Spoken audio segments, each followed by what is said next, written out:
establish our new country. Too bad the airline industry won't let me board their precious planes with a dangerous wild animal. Hello and welcome to the Kongversation. Happy birthday, Donkey Kong Country 3. Aww. I'm Hyle Russell, and this week I'm joined by... Nick Prol. How you doing? All right, Nick, how you doing? I'm doing pretty good. I got my lederhosen on. I got a stein of ale here. I'm ready to do this. But that's every week for you, right? Oh, well, yeah. I'm just saying I'm ready. No? Well, good. I'm glad you're ready, and you've done your normal routine that is in no way applicable to the topic at hand tonight.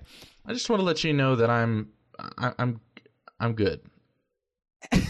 You're good in the lederhosen and getting readily drunk on Germanic beverages. Yes.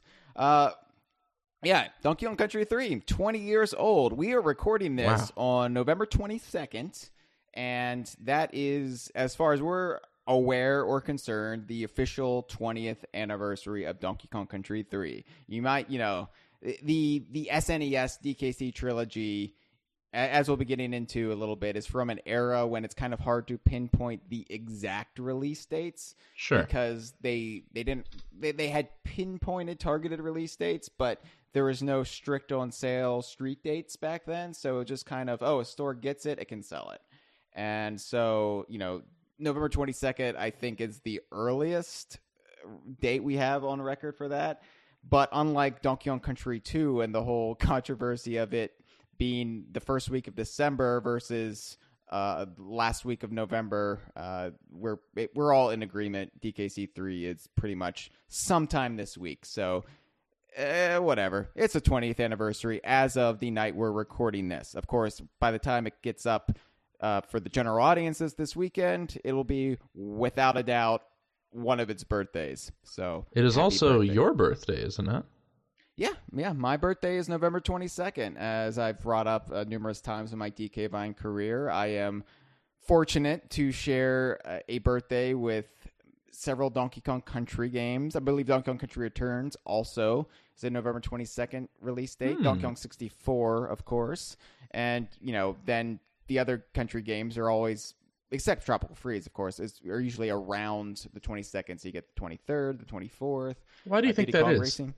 It's because my birthday's around U.S. Thanksgiving. And, of course, Black Friday. You got to get those Black Friday sales in. So they time the big holiday release usually for this week. And usually, in its history, Donkey Kong has always been the big holiday release, from the original Country trilogy to Diddy Kong Racing to even Returns. So, yeah, I've been fortunate in that regard.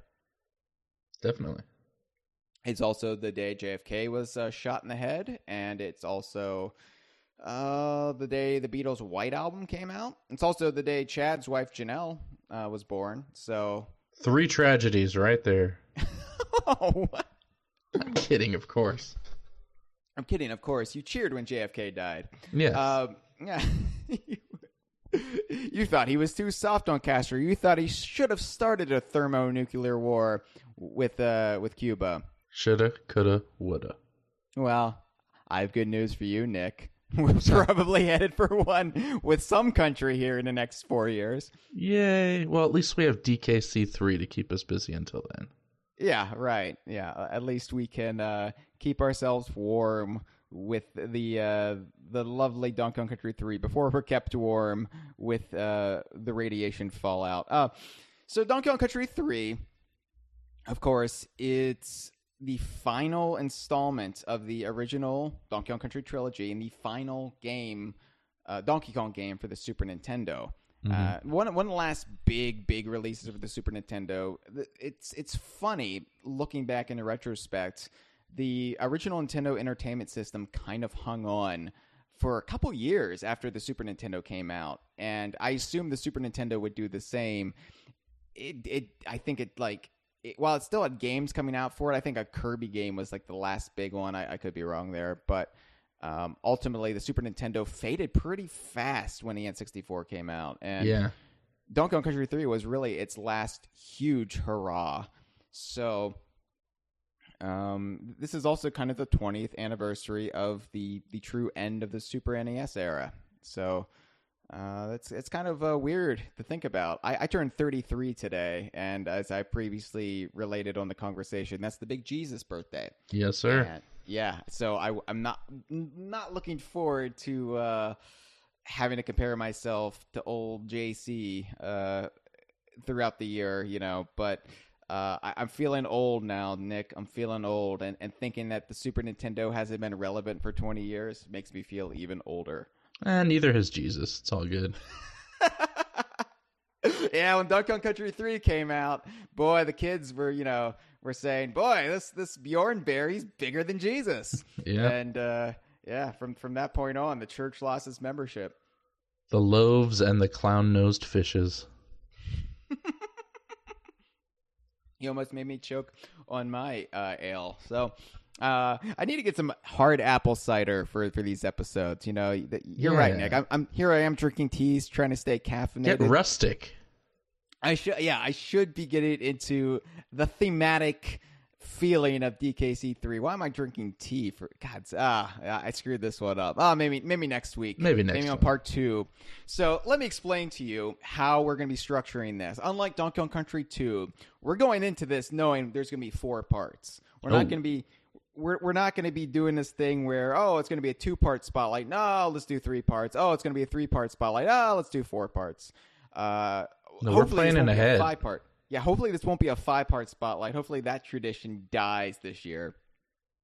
But it's going to be 4 parts. We're prepared like Boy Scouts, like keeping with the theme. But were there Boy Scouts in DKC3? But there should have been. Well, if anything, it'd be Girl Scouts. This is a feminist game, Nick. This is a progressive, ahead of its time game. Yeah, more progressive than Nintendo's marketing team, that's for sure. Yeah. What we'll be getting into with each episode is a different chunk of the Donkey Kong Country 3 experience. So if you remember last year for Donkey Kong Country 2, we spent the entire first spotlight kind of talking about the era that the game was released into, the build-up to Donkey Kong Country 2. And now you say a different chunk. Is that your subtle way of admitting that Kitty is chunky? Kitty is not chunky. God damn it, Nick. I don't think so, but there are believers. And the Donkey Kong 64 instruction manual kind of makes it implicitly clear that Kitty is Chunky's younger brother. This is true. So basically what we're going to be doing this week is talking about the pre-release period of Donkey Kong Country 3, when the populace, gamers learned about different elements of it through Nintendo Power or other mediums. And then immediately forgot as soon as they got an N64. Ooh, some of them did. Man, my eyes were on Donkey Kong Country 3. Up until I had to get an N64 for Mario. I'm just saying the general public, the consensus seems to be there was a third Donkey Kong Country. You get that. Although, I think that becomes less and less the more people spend time online, because if you're going to be talking about Donkey Kong Online, you won't be able to escape Donkey Kong Country 3. Of course not. And you shouldn't be able to escape it. Yeah, and that's the benefit of the internet. It's that you get fake news on Facebook, sure, but you also are indoctrinated by the truth from time to time. And but back, in 1996, the lead up to Donkey Kong Country 3, the internet was around, but it wasn't in too many homes. So most of us got our news through the gaming magazines. And in this day, it was, Nintendo Power if you were a Nintendo nerd, but there was also GamePro, Electronic Gaming Monthly, some other ones. Breitbart.com. Breitbart started off as a gaming magazine. It really was into Gex before they moved on to Pepe. So we're going to be getting into what it was like anticipating Donkey Kong Country 3, and hopefully this can kind of transport you back to that era in 1996. We should have a harp sound effect ready. Hopefully, you'll feel like you were there, or if you were there, it'll bring back some fond memories. Next week, we'll be discussing characters, environment, music, a lot of the details about the plot, those elements, and then in the final 2 parts, we'll be going level to level, discussing the worlds and the actual game. So, and let me stress, as someone with a slightly different experience with the game, you didn't have to be there to enjoy this game. The magic still hits you, even if you get to it late. So while I can't wait to hear your stories, don't worry, folks. If you haven't played this game, it's not just nostalgia talking. It's a great game. Yeah. If we want people to walk away with anything from these episodes, it's a desire to replay this game. Oh, we'll absolutely. get into our opinions on Donkey Kong Country 3, because this is a divisive game, but I would argue it shouldn't be. I can see why it is, but it's a shame that it is. And we are taking listener calls. We'll be playing them at the end of these episodes. Okay. And most of them are viewer thoughts. We do have some that are laced with questions, so we'll be answering some of those as well. But better to push the sack near the rear, as I always say. That's how Swanky Kong likes to do it. I don't want to see his swank bank. Well, I can't make any Bachelor Bear jokes because Bachelor Bear wasn't in this version of the game we're talking about. True. And he was a bachelor who lived alone. He had no sexual activity. I think it's assumed that he was bringing some ladies over. I mean, he wanted, he wanted those roses to give to the ladies. The sunglasses. He liked to bang on his brother Barnacle's bed. I'm glad you said bed. Yeah, well, maybe when he's asleep, that woolly sweater is just so inviting. All right, let's get into this. Donkey Kong Country 3, Dixie Kong's Double Trouble. Which, according to that guy from Shonen Jump magazine, sounds like a porno. Is that the guy with the mushroom hat you interviewed? Yeah, Urian Brown. Yeah, I believe that's his name. We did Which Brothers Bears Best with him at E3 2015, and that was his takeaway. The subtitle of this game sounds like hardcore porn. I mean, any game that spawns the Which Brothers Bears Best alone is pretty special. And pretty erotic. Oh, well, that goes without saying. I just said it. So it can go either way. Where was the Donkey Kong franchise following Donkey Kong Country 2? So Donkey Kong Country 2 came out arguably in early December 1995.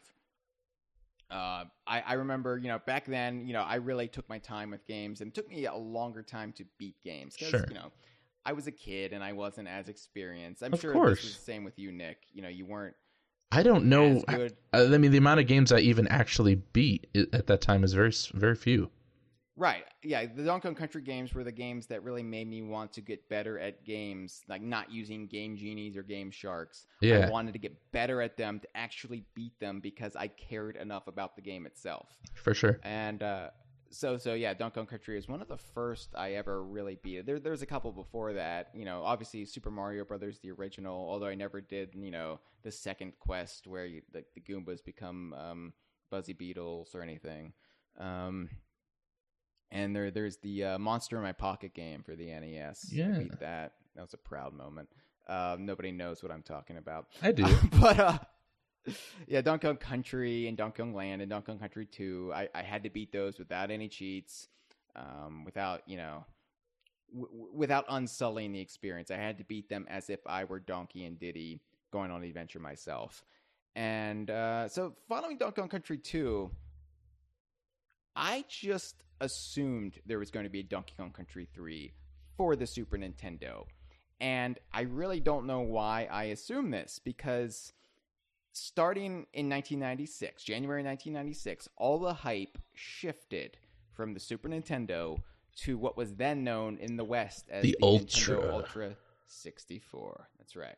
But I knew the Nintendo Ultra 64 was coming. I knew there was going to be a Donkey Kong game for it. But in my head, somehow, this was before I was even a Star Wars fan, because I shamefully got into Star Wars with the Star Wars Special Edition trilogy. And so I wasn't thinking in terms of trilogies at that point. Yeah. And this is at a time where like the technology between system generations was so vast of a jump that you couldn't have like how, Breath of the Wild is coming out on both the Wii U and the Switch, or how Twilight Princess came out on GameCube. You probably didn't expect it to be both, Right. And you expected it to be such a quantum leap forward that just having another Donkey Kong Country game on the system wouldn't be doing it or the franchise justice. Yeah. The 3D leap was coming. That much was known. And so, but maybe it was the Super Mario Brothers trilogy. Now that I think about it, you had these 3 wildly divergent games. Obviously one of which isn't a Mario game. Yeah. Okay, but 2 Americans. Yeah. We just accepted that as the second Mario game that was wildly different and that I preferred to the gameplay of the first and the third. It's super creative. Yeah, Super Mario World was essentially a Super Mario Brothers game, but I just thought, okay, there's 3 Super Mario Brothers games. There were 3 Super Mario Land games, even though the third was technically a Wario game, but whatever. So I just thought, okay, so we're going to get 3 Donkey Kong Country and 3 Donkey Kong Land games, and then you're going to have to shift to the Nintendo Ultra 64. Sure. And because, like I mentioned, the NES took a couple years to actually fade out. Like, games are still being released for it, up through, I remember, buying new NES games in 1995, 1996.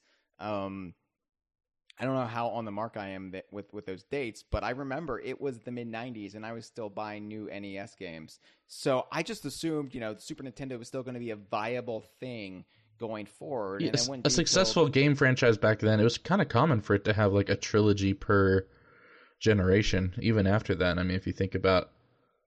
I always think of, the Naughty Dog, Insomniac Sucker Punch era, where it's, both Sly Cooper, Ratchet and Clank, and...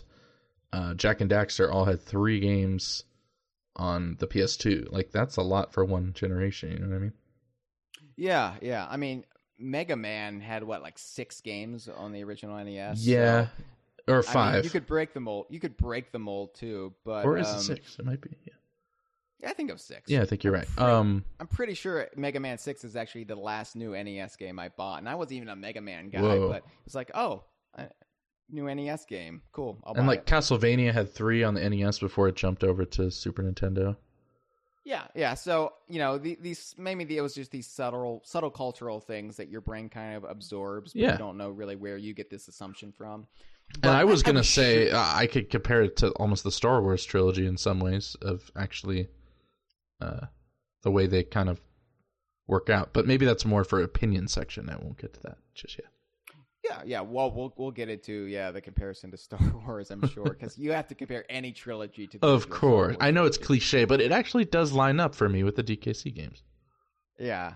Well, I think we've made the comparisons on DK Vine in the past too. Oh well, then I don't have an original bone in my body, and I should be taken out back and shot. Neither does George Lucas. Oh, and so should he. Good point. Goongas. I think this assumption that everything must be a trilogy didn't come about until the glut of movie trilogies in the early aughts. You had the Star Wars prequel trilogy, the Matrix trilogy, the Lord of the Rings trilogy, which, granted, the Lord of the Rings trilogy was based on a trilogy of books. The Baby Geniuses trilogy.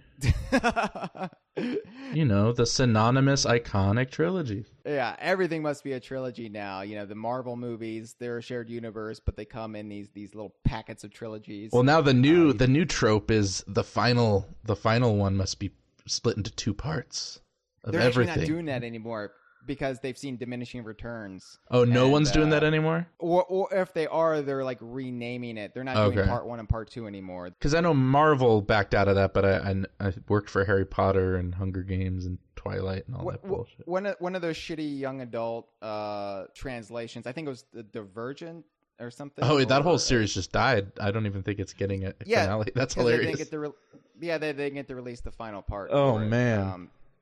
And now it's becoming a show on, I think, Freeform or something. So whatever. Why do I know this? Why do I know these things? Let's get Juilliard Styles to write the final installment. Anyway, and now, this carries forward into where we are with the modern Donkey Kong Country trilogy. See, I just said trilogy. We don't know if there's going to be a 3rd installment. It just feels like there should be. It feels like there should be because it's so cemented in our brains that it must be a trilogy. I keep calling it the Retro Trilogy. There's only been 2 games, and there's no indication there's ever going to be a 3rd. The Retrilogy. But we can't let this thought go. No, of course there has to be a 3rd, or else it's not a trilogy, and that's just silly. It'll feel like a major case of blue balls. Duologies cannot be things anymore. No. They have to be trilogies. So, And if you're aliens, you go one step further. Quadrilogy, baby. yeah, quadrilogy. Before you have the versus Predator movies that nobody likes. Before you have the Prometheus movie that people kind of like at first, and then they realize, nah, maybe not. Did I just watch a girl give herself an abortion? It's nice to see that Roe v. Wade survives into the future past the Trump Supreme Court, though. So anyway, I assumed, Nick, how old were you in 1996? 1996. Let's carry the 1, subtract the 2, divide it by 18. 5. Your history, I mean, were you even aware of Donkey Kong Country 3? Were you even aware of Donkey Kong Country? I had a smaller brain, and recently Kurt Cobain had no more brains. What were you going to ask? Sorry. You just really wanted to make that ill-begotten Kurt Cobain shot himself the shotgun joke. Oh, I'm all about the shallow shock humor. Anybody could do this. When you were 5, I mean, was Donkey Kong Country on your radar? I always forget your personal history. I'm sorry. Okay, well, being an immigrant from Guadalajara, wasn't very... No, Donkey Kong Country was on my radar as far as friends of mine had it. When I was 5, I don't think I owned a system yet of any kind. So my first system was a Genesis from some garage sale, and eventually the N64 was my first Nintendo one. So, and as you know, my true leap into the DKU was through Donkey Kong Land on the Game Boy, which was, I guess, I got pretty darn late. But yeah, so at this time, Donkey Kong Country was that game that was at my friends' houses that I wasn't head over heels in love with, but I also wasn't against. I totally thought it was cool, but it wasn't something that was taking up a huge part of my brain space. I was playing Rayman 1 on the PC and looking forward to Rayman 2. So, all right, yeah. Well, fair enough. At least you didn't have a problem with Donkey Kong Country, far from it. You were okay with it so long as it stayed in its part of town. And knew its place. Yeah, I mean, there's a certain privilege not being a Donkey Kong fan, but I just don't have to worry about it if it's not me, No, but yeah. No, I remember distinctly playing the first level of DKC 2 at like a friend's party or something, and I loved all the animal buddies a ton and the enemies, so there's vivid memories. They're just not quite as vivid as for you. After Donkey Kong Country 2, which to me at the time and to this day was the greatest game of all time. Ta-da! I mean, beating Captain K. Rool and Crocodile Core in the Lost World, and then seeing that gorgeous ending where Crocodile Isle blew itself up with the Gremlin source power. I think if I had played it at that time in your shoes, that would utterly be my favorite game of all time too. It's not, but yeah. I totally understand where you're coming from. It's one of my favorites for sure. Yeah. Well, as it should be. Yeah. As it should be. Nick. It's a requirement. It's one of everybody's favorites. Yeah, if it's not, you're not allowed on the staff, I'm pretty sure. That's why I will never hire M-Dog from the DK Vide forum. Beware of dog. Oh, if we did hire him, we could put up those signs, though. That would be cool. I take it back, M-Dog. Consider yourself potential future staffer. Yeah, I mean, my favorite video game of all time, and what was then my favorite series of all time, with the best video game ending I'd ever seen. And this is, it took me about a month and a half to beat Donkey Kong Country 2. It was in sometime in January 1996 that I actually beat it, and beat it during the blizzard of 1996. And so it left a lot of time off school, playing in the snow, fantasizing about what comes next. And I had a lot of fantasies about both Donkey Kong Land 2 and Donkey Kong Country 3. I talked briefly about my Land 2 fantasies, and the spotlight for Donkey Kong Land 2 I did with Joe Mudd. I think I remember hearing that. I'm not sure. It was hard to hear anything on that episode. Yeah. The nice thing about this spotlight series is I'm not going to be playing the Game Boy rendition of Lockjaw Saga throughout. You're just going to have the opening toy box melody on a loop. No, I'm just going to have the bouncing noise. That would be please do that for the first half of the podcast. I'm not going to. I've learned my lesson. Yeah. I've learned the limits people have for conceptual comedy. It may make you laugh, but it makes the world weep. Yeah. My good friend Alistair Craig, who just had a birthday yesterday. Yes, great guy. He has a theory about comedy that it gets inherently funnier the more people hate it. Yeah, I think comedy has a loop to it. It's like if you do something for too long, it becomes drastically unfunny. But then just wait a little bit; it's going to come back around to being funny again. That's what I tell people. That's why they should stay tuned for the Kongversation season 5. It'll come back around again to being funny. Yeah, just give it time. No, but I think the limits to Alistair's theory were pushed and broken by playing the Grant Kirkhope's Lockjaw saga for God knows how long was it? 2 hours? Jesus. It was worth it. It was memorable. So anyway, so a lot of time, spent during that blizzard in 1996 into the thaw of the spring, fantasizing and imagining what Donkey Kong Country 3 would be like. Mm-hmm. And first of all, I think the biggest question I had was, Donkey Kong Country had the pair of Donkey and Diddy. Donkey Kong Country 2 had Diddy and Dixie. So where does the series go from here? And for some reason, and maybe this was just the Latin misogynist in me as a then 12-year-old, thinking, well, Dixie's probably not even going to be back, is she? Because Donkey Kong was rescued, and they're probably just going to go back to the Donkey and Diddy team of the original game. And I also considered maybe it would be Donkey and Dixie. But for whatever reason, I never really considered that Dixie would have the starring role, and they would just repeat the cycle as seen in Country to Country 2, where the sidekick becomes the main protagonist. It makes sense. It's genius. Yeah. But I think at the time, I just couldn't see it like that, and I thought it would be pretty unoriginal if they just copied the plot of DKC2 and had Donkey and Diddy being kidnapped for some reason. And I thought, well, maybe Diddy will be kidnapped and, Donkey and Dixie will have to team up. But I don't know. I feel like the kidnapping was sort of like a joke at this point, maybe. Just a trope. Yeah. I thought too highly of Rare by following Donkey Kong Country 2. And I thought, well, that would be so unoriginal to repeat that plot. It's gotta have a completely different plot. And, I also thought maybe there would be like a 3-player team. That'd be awesome. You could have Donkey, Diddy, and Dixie. But keep in mind, there was only 2 controller ports on the Super Nintendo, unless you bought one of those ridiculous adapters that nobody actually, I knew, had in real life. They could engineer it where it's like one person controls the left side of one controller and the other does the right. Yeah. So, I couldn't figure out how it would go in my head, but this is how much of a diehard I was for these games at this point. How, I didn't realize at my time that my whole life would essentially be ruined from this point onward in service to Rare and this series and this shared universe eventually. But, ruined or enriched, honestly. Well, I say ruined in jest. This was 3 years out before DK Vine was even a twinkle in my eye. 3 years out before I met Chad. So I didn't have an outlet to really convey my boundless enthusiasm. Were you friends with Elliot at this time? I was friends with Elliot, yeah. Did he sort of dream about what would happen in the next game with you? Yeah, Elliot and I mean, this would be all we would talk about. Yeah. And granted, Elliot had other interests, so I'm sure I was kind of wearing thin on him by this point. Dude, I'm trying to play soccer here. Yeah, but what if Dixie, what if she has a clone, and what if there's an Antarctica level, and what if there's a baby you could throw to smash things? All those are believable, dude, except for that last one. For new listeners, Elliot is the friend I had, my childhood friend, who I played the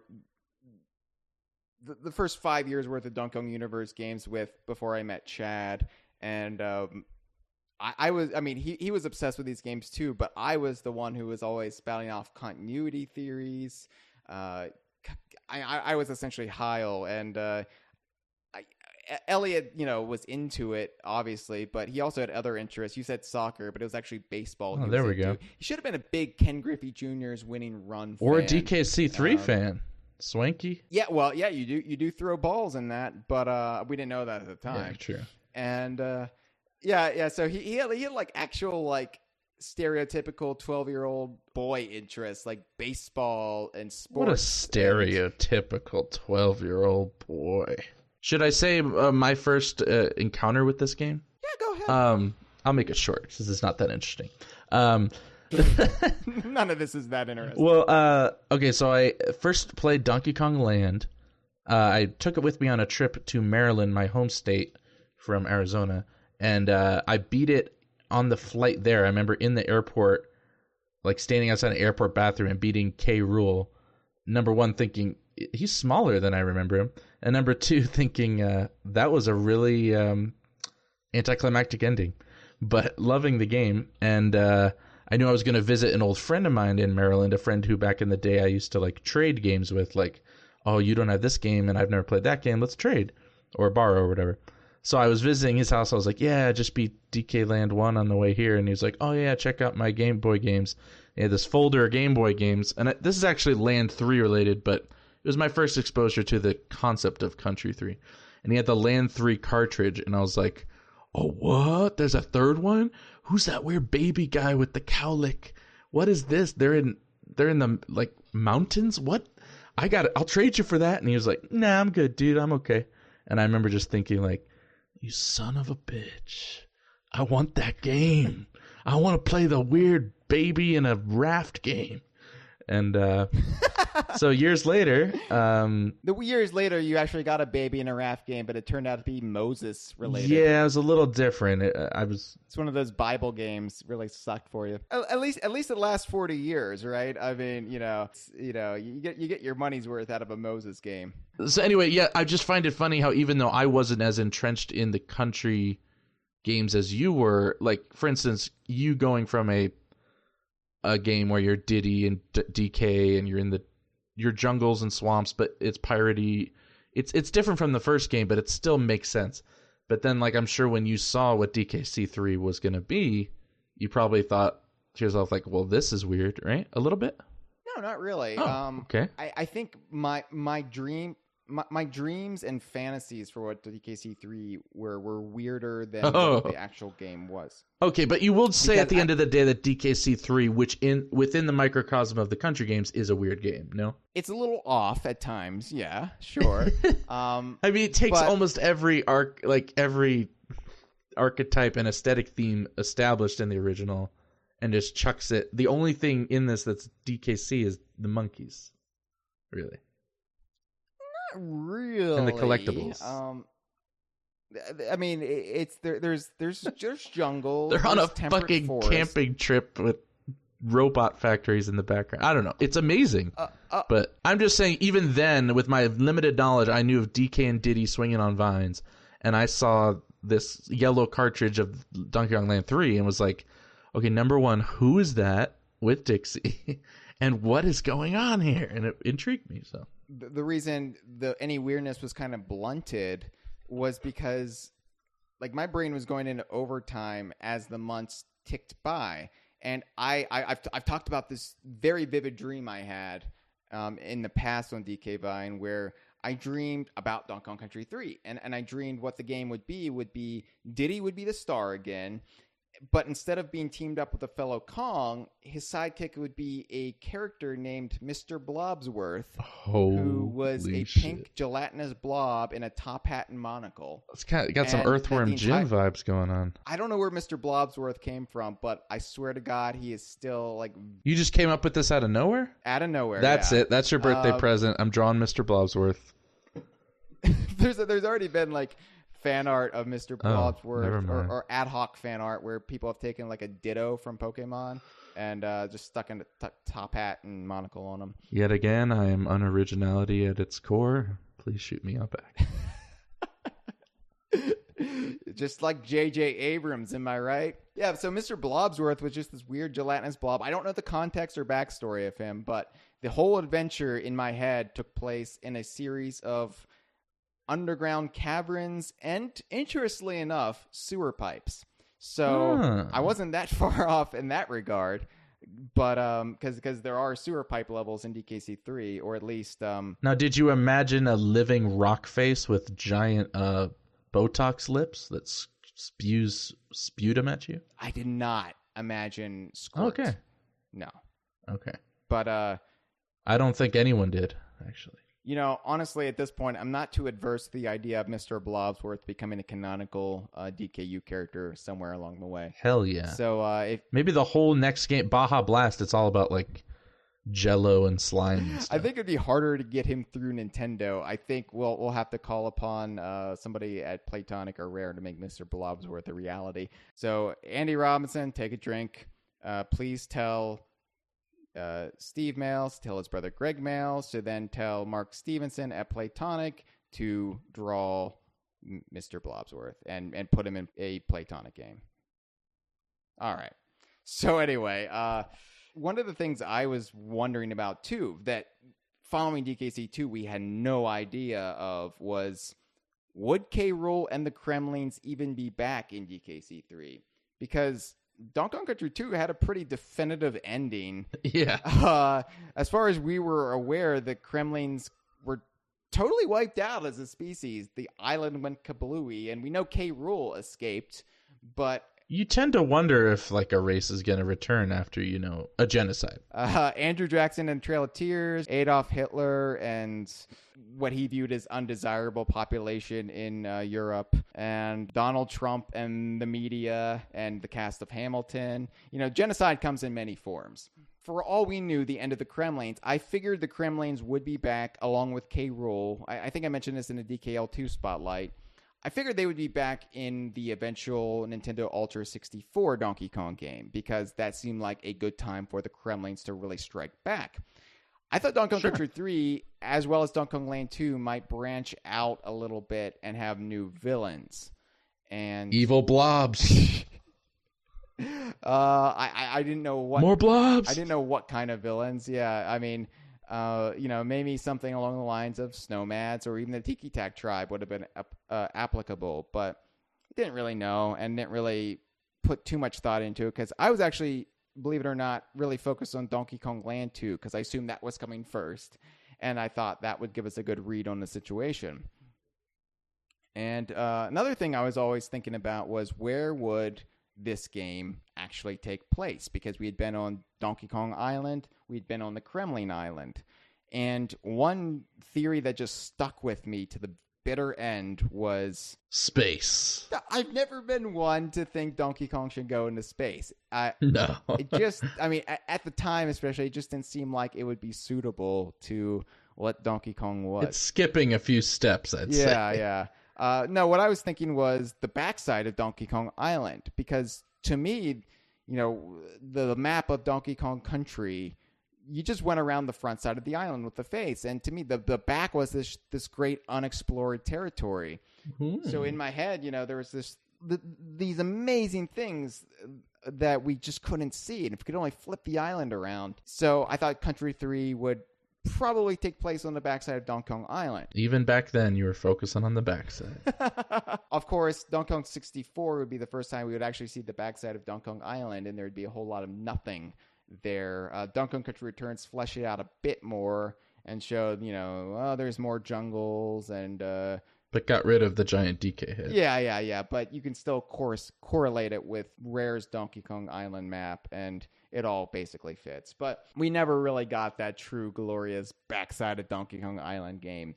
But it's funny, because for the entire lead up to the game's release, and even afterwards, I was sure that the Northern Hemisphere was the backside of Donkey Kong Island. And this fan wank or whatever stuck with Chad to this day.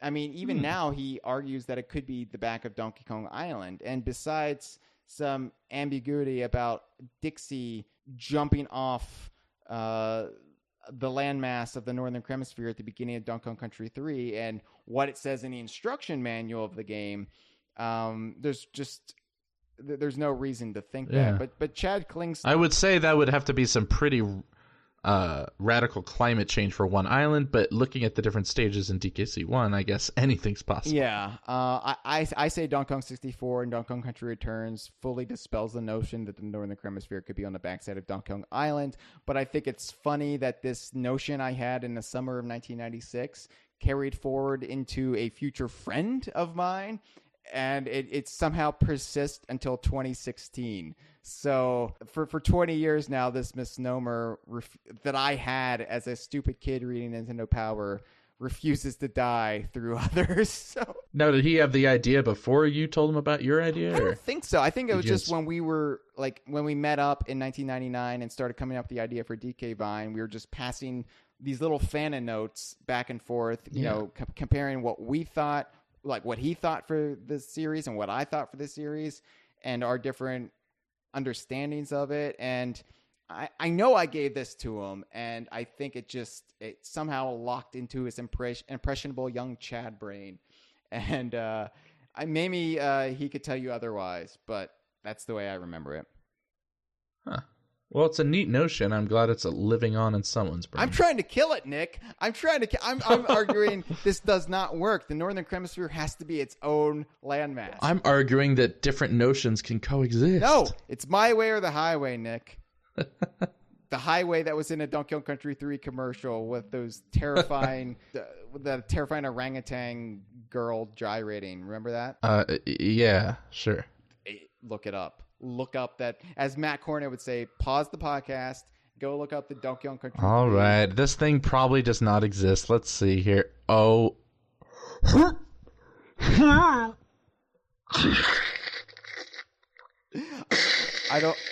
Nick is vomiting right now. That's what's happening. Spit it out. All right, I'm good. Get it all out. Get that last dangling bit off your lip. Oh, God. I never want to see that again. I don't know what the more nauseating part of that commercial is. The fact that they have that over-sexualized ape, or that they say the game starring Kiddy Kong. So anyway, yeah, I mean, a lot of ideas percolating, and this is what I stupidly refer to as the Great Donkey Kong Drought of 1996, because gasp, there was almost 9 months of no new Donkey Kong games released during this time period. Can you imagine how horrible that must have been to have no new Donkey Kong games in 9 months' time? And that seemed like an eternity back then. I had no idea what the future would actually have in store. Well, they addressed the whole drought situation with a lot of water in DKC3. That's true. But I think that's maybe it's climate change. That's the reason we're not getting Donkey Kong Country games, but like every several years. You're in climate change again. For crying out loud, Cranky proved that is just a myth. Did he? Did he prove it was a Chinese hoax? You got to read his blog, man. Cranky Kong's alt-right blog. Crank Bart. I do think Cranky would be racist towards humans and the Italians.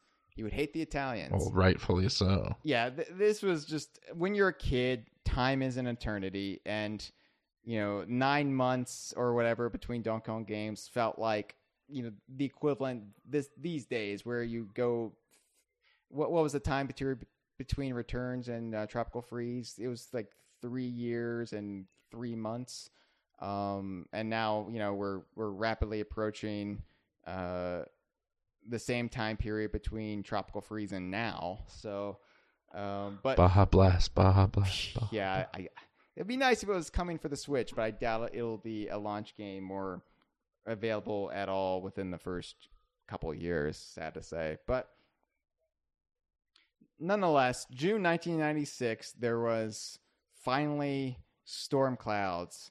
They were turning gray. The drought was nearing its end, because June 1996, Nintendo Power finally announced in the back of the magazine, with Donkey Kong Land 2, that Donkey Kong Country 3 for the Super Nintendo was a go. I mentioned on the DKL2 episode of the Kongversation that I first learned about this because I flipped to the back of the magazine and I saw Donkey Kong Land 2's announcement.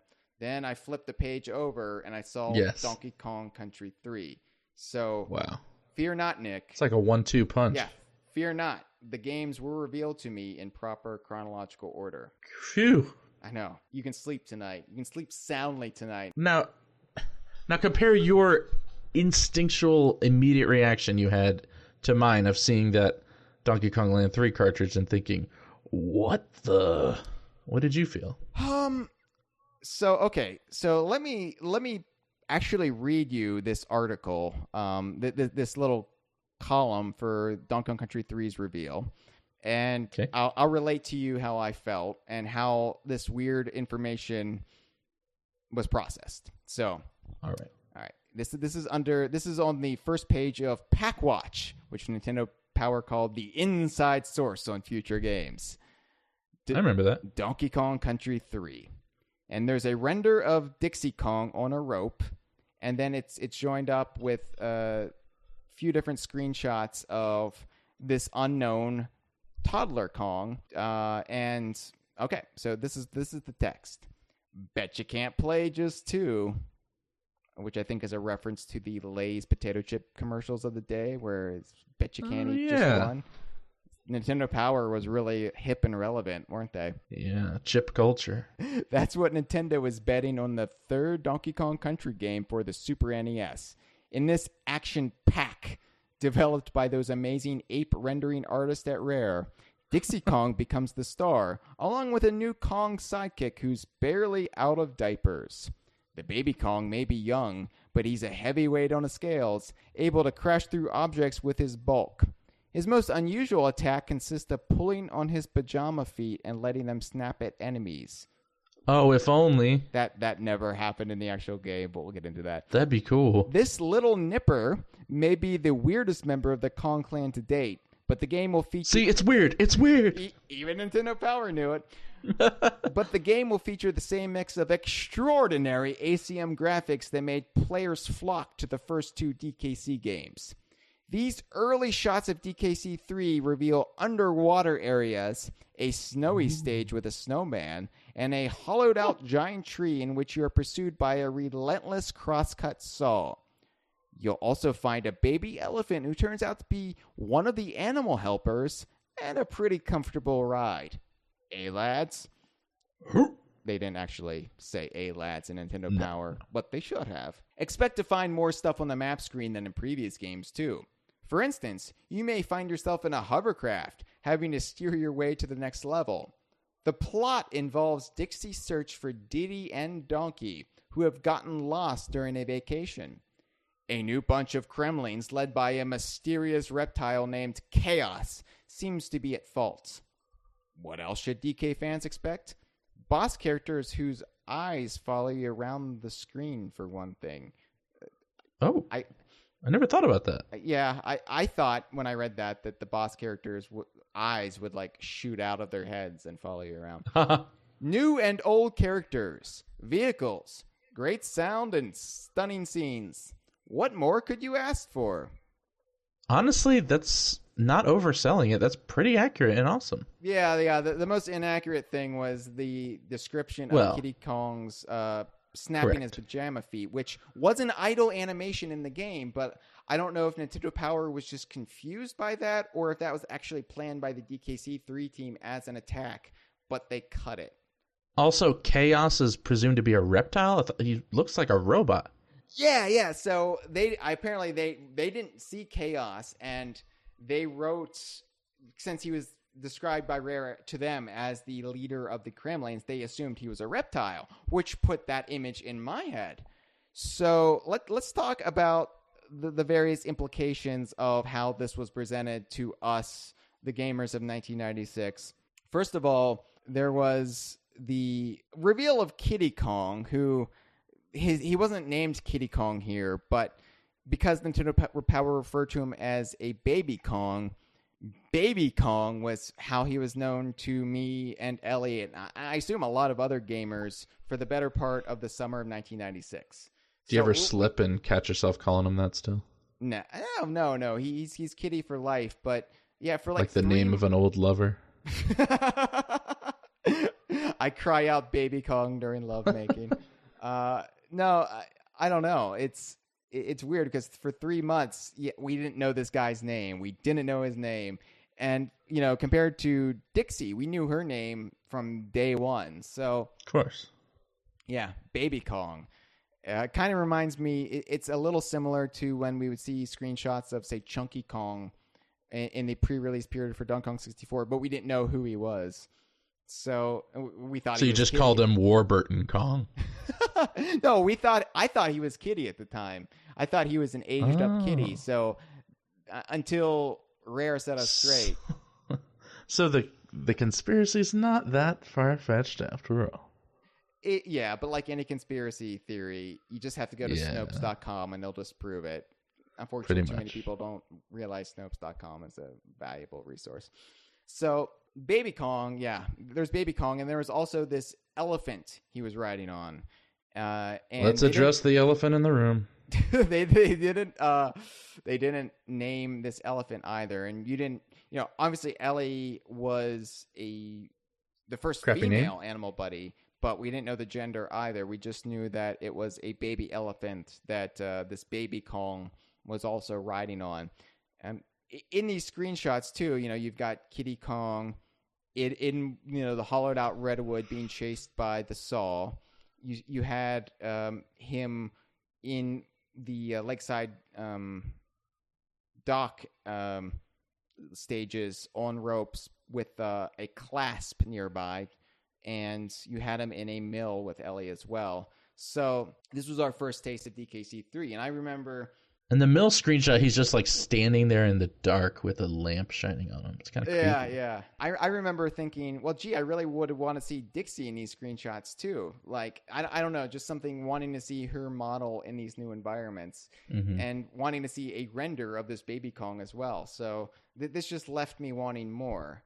And especially the description of the plot. Because Donkey Kong Country 3's plot is kind of... not really weird. Controversial, but it's weird and it's not as fleshed out as Country or Country 2. It's a little bit more haphazard and they're throwing too many things in the pot. But this idea that Donkey and Diddy aren't kidnapped, they've just gone missing. That kind of appealed to me. It's like, well, what the fuck happened to them? What the fuck happened to them? You don't know if they're kidnapped. They could be anywhere. And it's like instead of who killed Laura Palmer, it's like who took Donkey Kong. Well, everyone was talking about it. Let's be honest. Donkey Kong Country 3's environments are very Twin Peaks-esque. Hey, it starts off with a buzzsaw going through a log. So I see the connections. Yeah, this fascinated me, and this description of Chaos as a mysterious reptile. So here's how I was picturing Chaos, and Chaos, by the way, is properly spelled all caps. So yes. I was picturing, and I don't know if this image pops in your head now that, Nick, you know what the character Chaos looks like. He's a big old robot. He's a hunk of junk. Yeah, but I was picturing a reptile, because that's how Nintendo Power described him to me. Yeah. In fascist-like military dress gear. Sort of like, let's say, Grand Moff Tarkin from Star Wars. Yeah.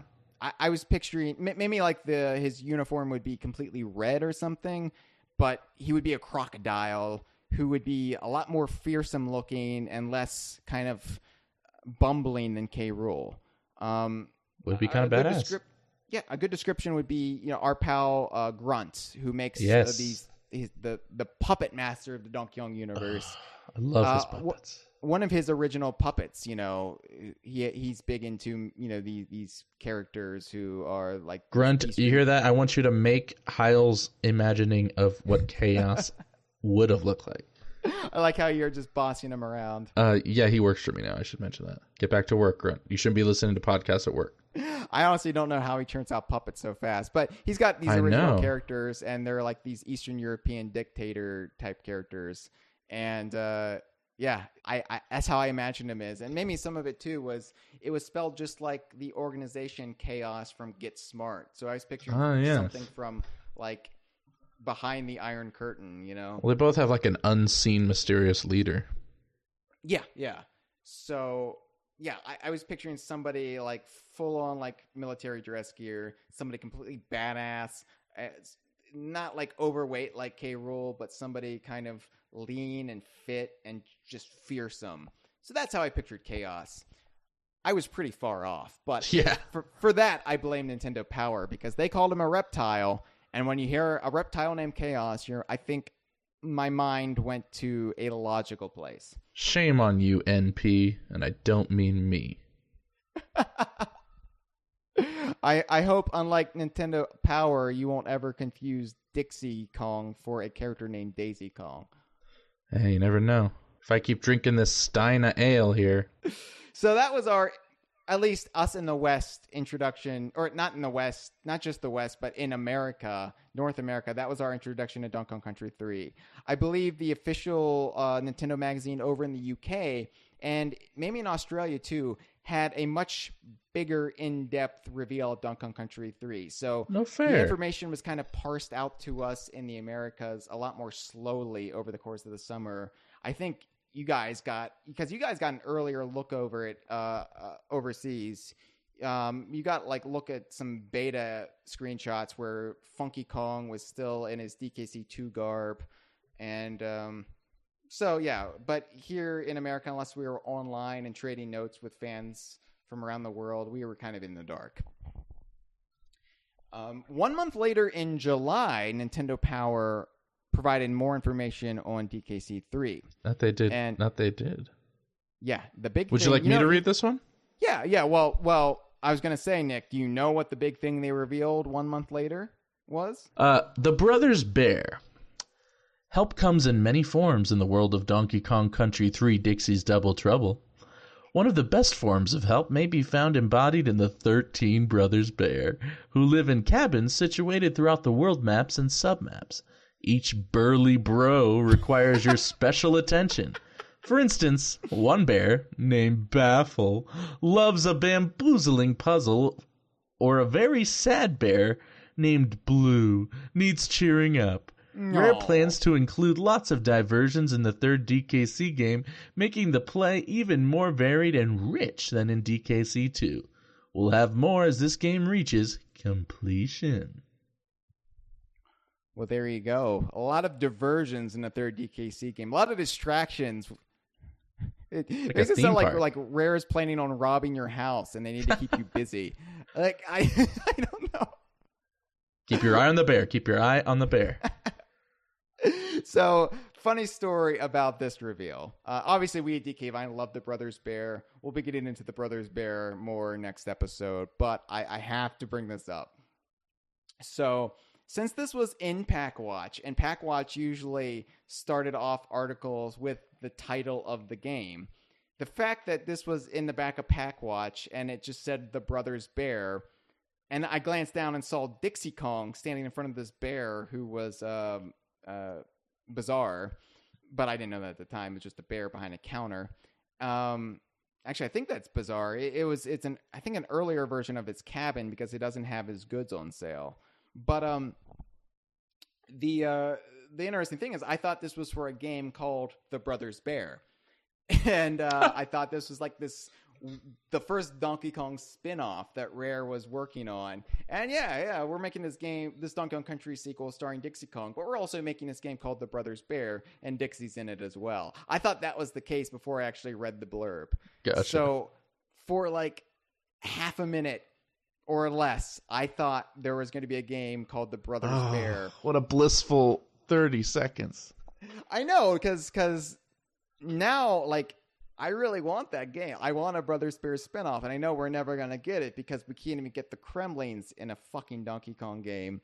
So what if we got the Brothers Bear back before the Kremlings? That'd be hilarious. I would be okay with that. Let's be look. At this point, I'm desperate. I'm like a desperate junkie in need for a fix, and if I can't get it from heroin, I'll get it from I don't know, taking a lot of, let's say,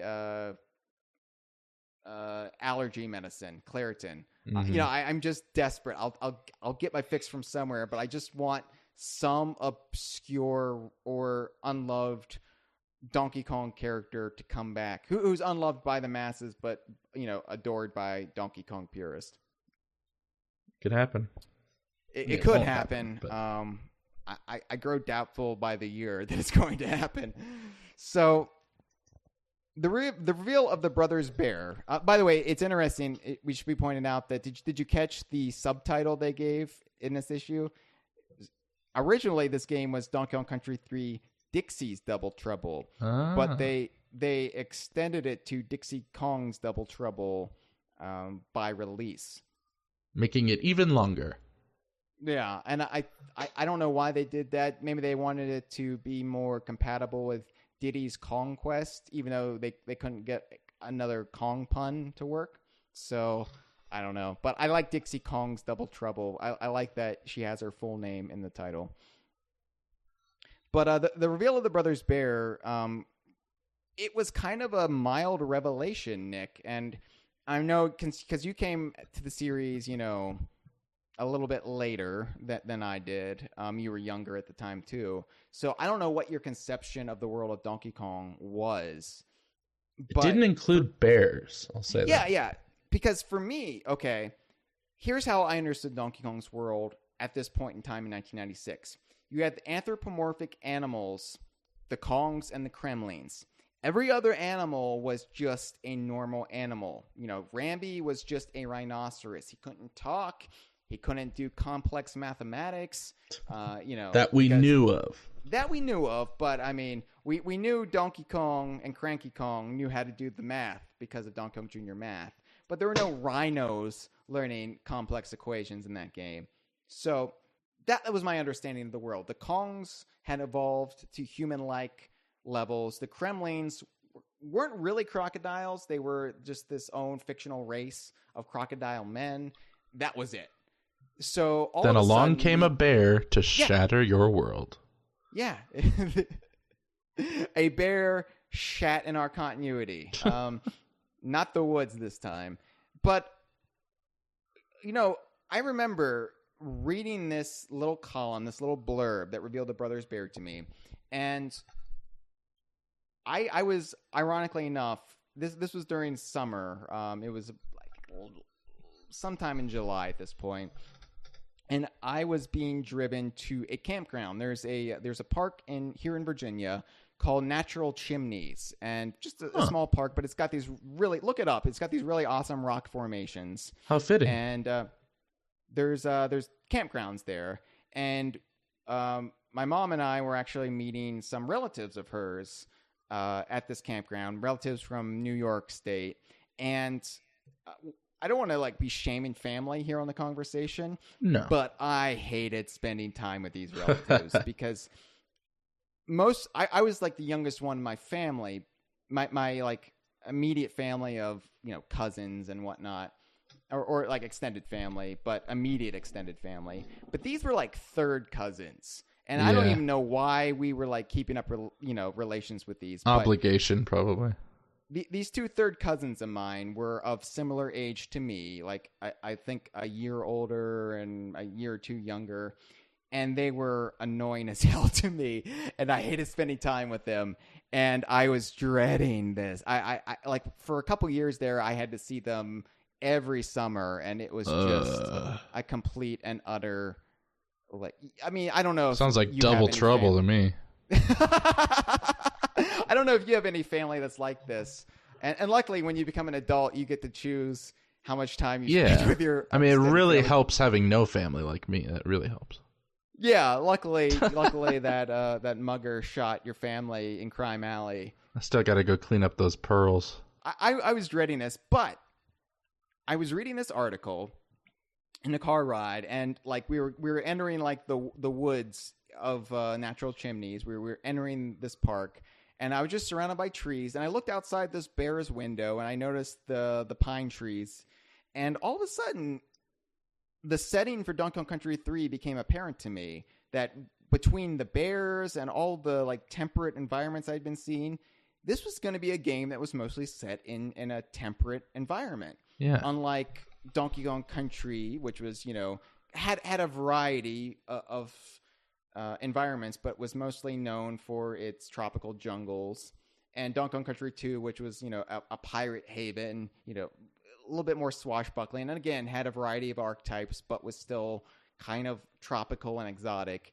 That's what I was saying. It was such a far removed setting. Yeah. But I think it just hit me. It like all crystallized at that moment. Here I was, not looking forward to this, but I was surrounded by nature, and I had always loved, nature as a kid. Yeah. But all of a sudden, like, this connection was made, and everything was okay. It was like this calming moment. That's beautiful, actually. Donkey Kong Country 3 would be a game set in a more temperate, woodsy environment. Which is one of my personal favorite like aesthetic settings in games in real life anywhere. Yeah. I mean, you live in Arizona, Nick, but I know you've got like pine forest up in the mountains there. Yeah, I was I'll address that real quick. And actually, I grew up in Maryland for the first 8 years of my life. So playing DKC3 definitely reminds me of back east in some ways, even though it's probably more, would you say it's Midwestern, sort of? No, I mean, if anything, it's Pacific Northwest, but it's also European, Yeah, sure. Alps and, lake country. And it could be many different things. I've heard people try to argue, well, it's Canada. No, it's Europe. Being that it's rare, it's probably based off of, Switzerland, Germany, and I think there's things like Benny and Bjorn add to that, but it can be anywhere, really. And there's an area here in Arizona called Pinetop Lakeside, which is up in what's called the White Mountains, which is kind of a vague and not very creative title. But I used to go there a lot with my family and kind of like, for instance, like I wasn't visiting anyone that I hated, but I basically was doing something I hated. Yeah, go ahead. I hated these people. Yeah, I wasn't visiting someone I hated, but I was doing something I hated, in that, like, my dad loved to fish and hike and stuff, and I was kind of a little dick at the time. Like, I was just like, I want to stay inside this cabin and play GameCube. It's like, what the hell? You're out in the middle of nature. Go enjoy it. I still regret that. That's why just recently I went back there and really tried to soak it in ways I never could before. But up there, there's this lake that we used to walk around, and it looks just like Lake Orangatanga. And cool. yeah, I'll have to show you. Maybe I'll post a photo on the forums. I'm sure there's plenty of lakes that look like it, but this one, it struck me this time. But yeah, that's now, even though I didn't grow up with it at a young age like you did, came to it later, that DKC3 still gives me this nostalgic feeling, not so much because of memories playing it, but because of memories of imagery that it evokes. It has a magical quality to it. Yeah, growing up in Virginia, and specifically the Shenandoah Valley, I have Shenandoah National Park, or had it at my back. And so I'd gone there as a kid. My parents would take me up every so often. We'd go for hiking, and I liked it. But Donkey Kong Country 3 is like kind of this like flashpoint in my life where all of a sudden I realized how much I loved it, how much I loved that kind of nature. And the fact that it was now being reinforced in what was the thing I would be obsessed with for the rest of my life, all of a sudden, like, stuff started making sense for me. Like, no, I love nature. Little did the dev team know, they were just trying to choose a setting for the next game, but they're like helping a kid fall in love with the world. That's kind of magical. Yeah. And I mean, that started a chain reaction where, I eventually became a vegetarian. Yeah. So, I owe a lot to this one little blurb for the Brothers Bear, I guess I want to say. But, wow. Yeah. So for the rest of the evening, when I had to spend time with my annoying third cousins, and by the way, the younger third cousin, whenever he would go defecate, he would always sing a song when he was Lord. doing a number 2, where he was singing a song where he said, "I'm pushing my poo, I'm pushing my poo, I'm pushing my poo," and that stuck with me for the rest of my life. Yeah, everything like subtly profound and sobering that we just discussed just got ruined. I mean, I hated spending time because I was the only child. So sounds like a real Kiddy Kong to me. I picked my friends carefully. Yeah. I couldn't just be thrust, with kids. I hated when relatives would be like, "Oh yeah, you have to hang out with people your own age. Here's somebody your own age. Be friends with them." Oh, that happened to me too a lot. Nothing in common with these kids, but nothing. Luckily, I was out in nature, and being at this campground, I brought my bike, and I could get away from them. So for the rest of the evening into the night, I just rode my bike on the trails at Natural Chimneys, fantasizing about Donkey Kong Country 3 and all the incredible environments that it would have, and that's just like one of the happy moments of childhood. That's amazing. And I think maybe that's why the Brothers Bear have kind of stuck with me as characters. They're silly one-off, like, gimmicky characters, like just completely one note. Oh, this bear is sad. This bear, with any other company that would be criticizable, but it's tongue in cheek. You know what I mean? It's tongue in cheek, and there's a charm there. There's self-aware. These bears are named after the male members of ABBA. But anyway, yeah, I love the Brothers Bear because they are such, again, it's like Matt and I discussed last week. Rare has a way of making characters utter shit, but therein lies the charm of it. Exactly. It's a complete piss take.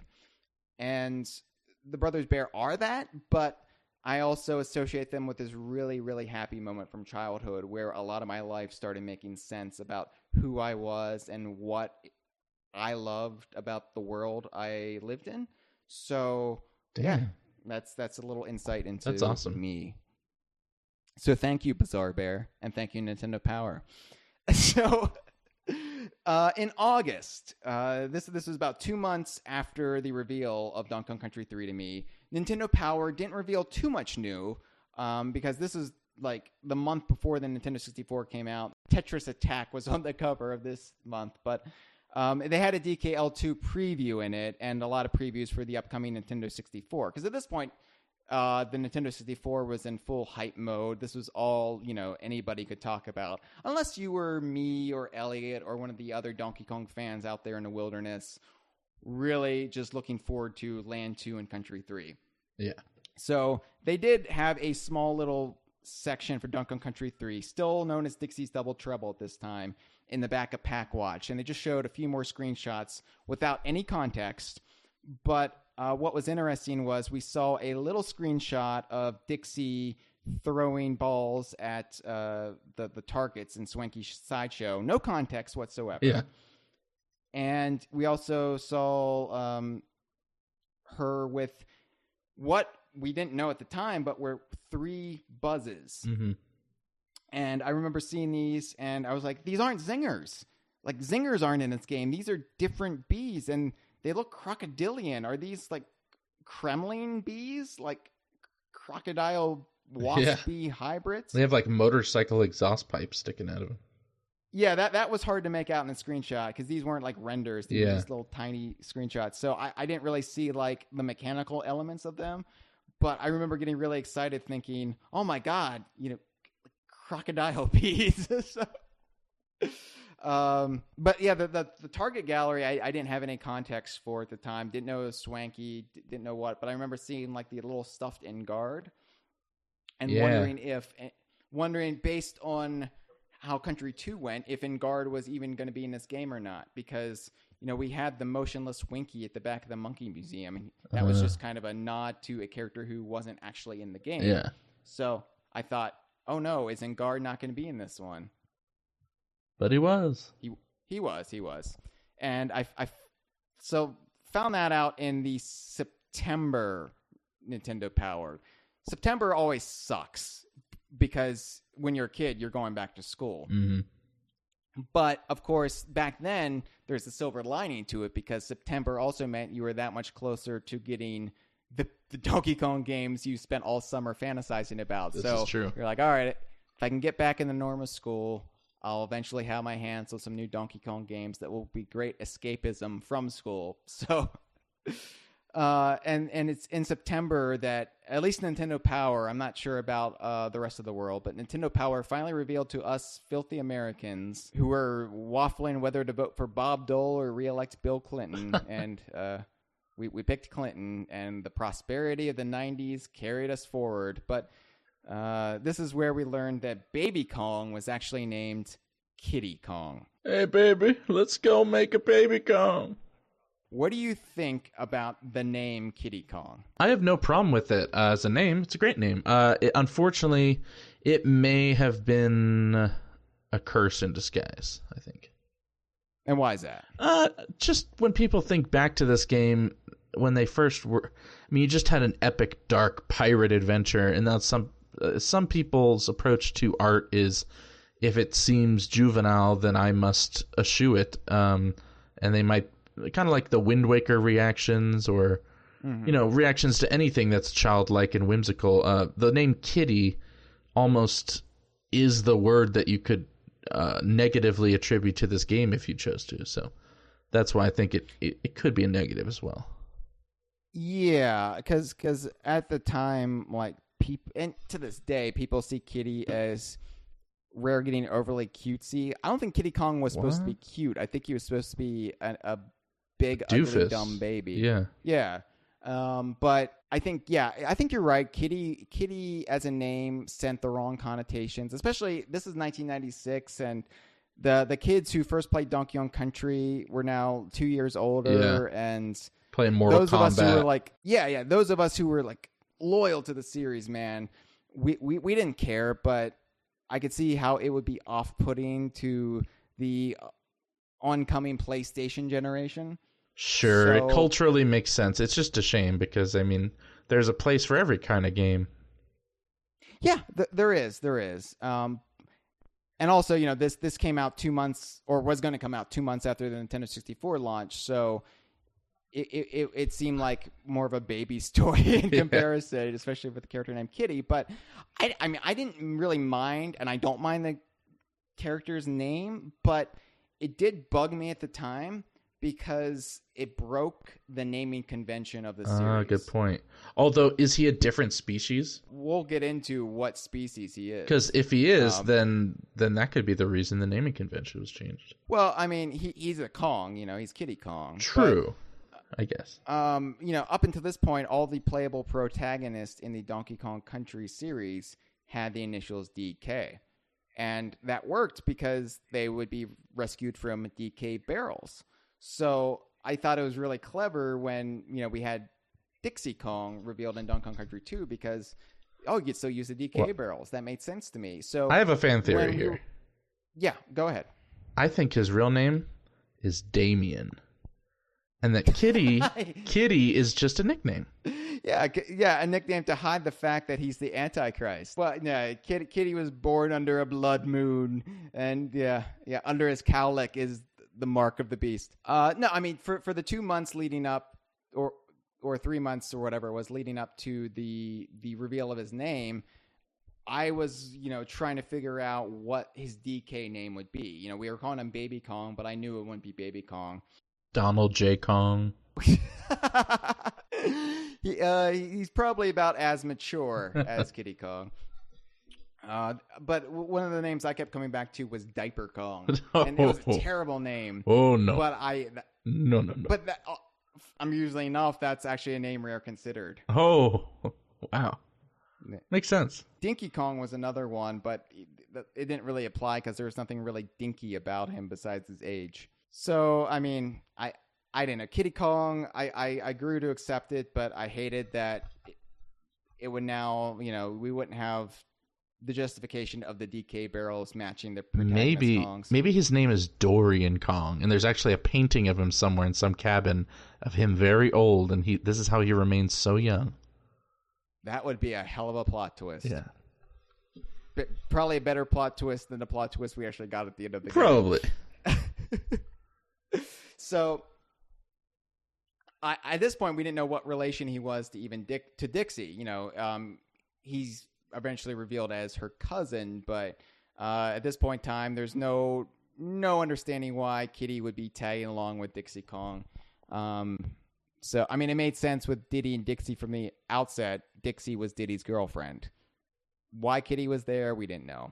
But I did have a theory about why they introduced Kitty.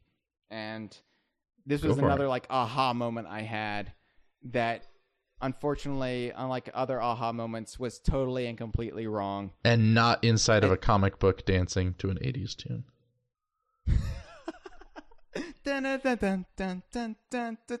Take me. No. We can't. Copyright. We can't. The N64, I thought for sure Rare was already planning what would eventually be Donkey Kong 64, and I thought 4 controller ports for the N64. This was a big selling point. Mm-hmm. We needed a 4th playable Kong. Bingo. And so I thought the whole reason they did the story of Donkey and Diddy becoming missing and Dixie taking a lead and her taking on yet another sidekick was because we just needed a 4th playable Kong for the eventual Donkey Kong. At the time, Donkey Kong World was a popular name, but whatever game would be for the N64. And, then you could have a 4-player team, and it would just be, beefed up from the original Donkey Kong Country games. I was so wrong on that, but it made sense at the time, because who could have predicted the glorious train wreck that was Donkey Kong 64? I mean, lanky and not having Dixie in the game at all, and instead having Tiny and having Chunky like that. There's no way to predict that. So, in 1996, this made sense. This issue of Nintendo Power was also where they revealed the returning Kongs and Animal Buddies. So allow me to read this snippet from a Donkey Kong Country 3 preview in Nintendo Power, September 1996. This is under, it says Helpers and Hangouts. No DKC adventure would be complete without a large supporting cast, and this installment won't disappoint. Funky, Swanky, and Cranky Kong will be on hand to help our hairy heroes, as will a Mystery Kong clan member. Yeah, more on that in just a second. Returning Animal Buddies in Guard, Squawks, and Squitter will be joined by an as-yet unnamed elephant and bird. And new shops and stopovers will be manned by a troop of helpful bear brothers. Dixie and Kitty won't want for friends when they need them. I'm just mad that Smash Brothers never included as-yet unnamed elephant and bird. They would have been great. Yeah, that really should have been Duck Hunt. Yeah. But, yeah, they stole their glory. All right, so, yeah, the Mystery Kong. It just turned out to be wrinkly, and I'm not sure if the DKC3 team hadn't figured out if they were bringing her back at this point or not. They're like, and there's one other Kong. Oh, who's that? You'll find out when it comes out. Ooh, a mystery. Yeah. So the way Nintendo Power pitched this to me, so many misconceptions were just because of Nintendo Power being twats. Yeah. But no, you know what I think? I think they forgot to mention Wrinkly, but there really still is a mystery Kong in the game that none of us have found. Yeah, there's another code you put in to get 106%. MYSTRY mystery. No, this took my brain to some strange places, because I was trying to rack my brain. Well, who could this mystery Kong be? Why is this a mystery Kong? And I thought maybe Donkey and Diddy are missing. So what if it's Donkey or Diddy in disguise, like helping you out for some strange reason? Another idea I had was, what if it's K. Rool disguising himself as a Kong in order to help overthrow chaos? I think and you're get his better crown back? writers than Rare. Better writers than a DKC3 team, at least. To be fair, I mean, this whole idea of a mystery Kong, it was just Wrinkly Kong, and I'm pretty sure what happened was either like Rare hadn't figured out if they were going to introduce a new Kong or bring back Wrinkly or Candy, and they just went with Wrinkly for the best, because I love Wrinkly. And They had an DKC3. office poll, and all the women employees really did not want Candy back, so they went with Wrinkly. And they're like, why does the female Kong helper have to get replaced every game? Yeah. Just bring back Wrinkly. Exactly. So, yeah, but it's interesting, because here it's kind of revealed that, and not in the text, but in the screenshots, we see Cranky manning the sideshow, and we know it's at the sideshow because we also see Swanky's sideshow with Swanky still in his DKC2 jacket. This is before he got his bitchin' DKC3 vest. Yeah, that's my favorite version of Swanky. I like both. I can take Swanky any way he wants to give himself to me. Good point. Yeah, I agree. Any way he wants it. I always associate Swanky Kong as a pervert, I should add, because of Nintendo Power, because in the Donkey Kong Country 2 trading cards in the back of the DKC2 issue, December 95, they list like Swanky's bio, and they say like his favorite book is like how to like pick up women or something. Oh, and Lord. So in my mind, Swanky is just this like sad man who sees himself as a Lothario but just beats off under the covers every night crying. He's one of those, like, what do you call it, like red pill man. He has like a YouTube channel where it's like, hey man, I'm gonna show you how to really pick up on chicks, okay? Check this out. Yeah. He's just utter sleazeball piece of shit. Yeah, I don't think Swanky is actually as sleazy as Nintendo Power tried to present it to me. But well, the according to idea Nintendo has Power, stuck. there was a mystery Kong, so we can't really trust anything. Yeah, I was picturing like this Kong in like this trench coat with like the fedora, like Psst, come over here, kid. like Deep Throat Kong or something, you know? Like Oh. no, Deep Throat, the Watergate informant, not Linda Lovelace. Although, you know, now I'm imagining Wrinkly Kong as a star of Deep Throat, so maybe we should just move on. Or move in. There's also another bit I want to get to from this article. So there's a screenshot provided of the fight with Bleak the Snowman. And at this stage, you know, I figured this was a boss fight, but for some reason I didn't put the pieces together with the target throwing game, and I didn't see Dixie. It wasn't clear that she was throwing snowballs here. So from what I saw, this looked like a 2.5D stage or something. And in my like young 12-year-old Hyle brain, I thought there would be semi 3D stages in Donkey Kong Country 3, not just like the target gallery, you know, throwing the balls, but actual like somehow like mode 7 parallax scroll. Like I didn't know how they would pull it off, but I thought somehow Rare figured out how to have pseudo 3D stages in the game. So I was like, wow, you know, they're pulling this off on the Super Nintendo. Who needs the N64? Am I right? This looks better than Super Mario 64, yeah. Glorified tech demo that it is. This is no tech demo, all glory. I was such a shitty little crap when I was a kid. But weren't we all? I remember mentioning to Elliot in conversation that, oh man, Donkey Kong Land 2 might be the last fully 2D Donkey Kong game ever. That's what I thought. But you know, in 1996, it's funny because we, you know, even if you discount my misconceptions about the target gallery game, I really thought Donkey Kong Country 3 would be the last Donkey Kong Country game. And I assume in a way, wasn't it the last fully 2D one? Yeah, technically. And you know, I mean, Returns and Tropical Freeze like really utilized the like third dimension. Like, yeah, I mean, I guess technically, if you yeah, there were 3D, 2.5D elements in Returns and Tropical Freeze. Obviously Tropical Freeze, but Returns as well. But, you know, I really thought, like, besides Donkey Kong Land 3, which I was also sure was coming after this game, I thought this was the end of 2D entirely, and that from this point on, all games would be in 3D, especially Donkey Kong. Because, you know, in 1996, you know, we were on the dawn of 3D gaming. Yeah. Full 360-degree motions in platforming games, and certainly was the trend for a while.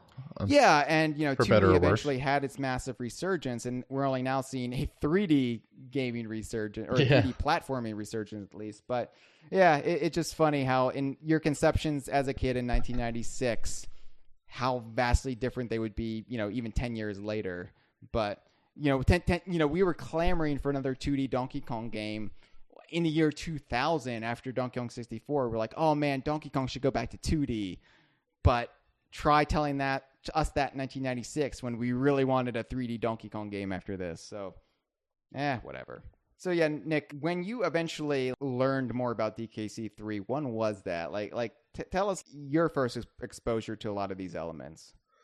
It's sort of a bit of a haze. Donkey Kong Country and Land were firmly cemented in my brain as an entity, and when Returns came out, that sort of rekindled me going like, oh yeah, these were really, really good games, and I love Rare. I need to play the rest of them. And so I finally played 2, adored it, then got to 3. I guess this was like 5 years ago-ish, or 4 years ago, I'm not sure, but not that long ago that I played 3. And I was kind of confounded by what I read online about the different soundtracks between the 2 different versions, as I'm sure we'll touch on later. But yeah, I wasn't sure like which version was the definitive best one to play, you know what I mean? Right. So, but it seemed like most people were saying the SNES one, so I played that one and I fell in love.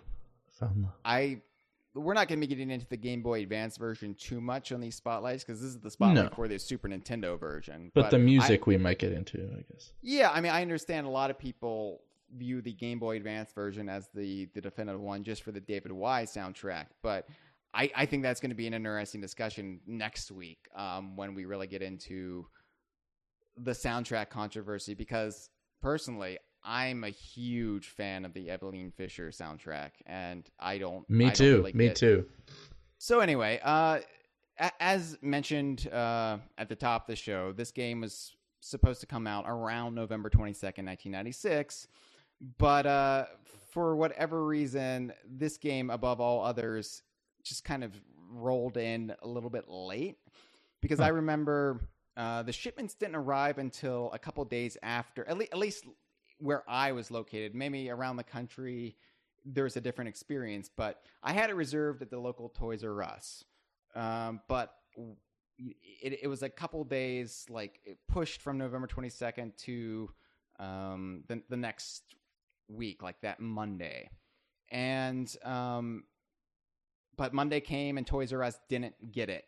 And my birthday had been that Friday, and I was like, this was my birthday present. And when you're a kid and you don't get a birthday present on your birthday, you either have to have great patience or you shoot up a mall.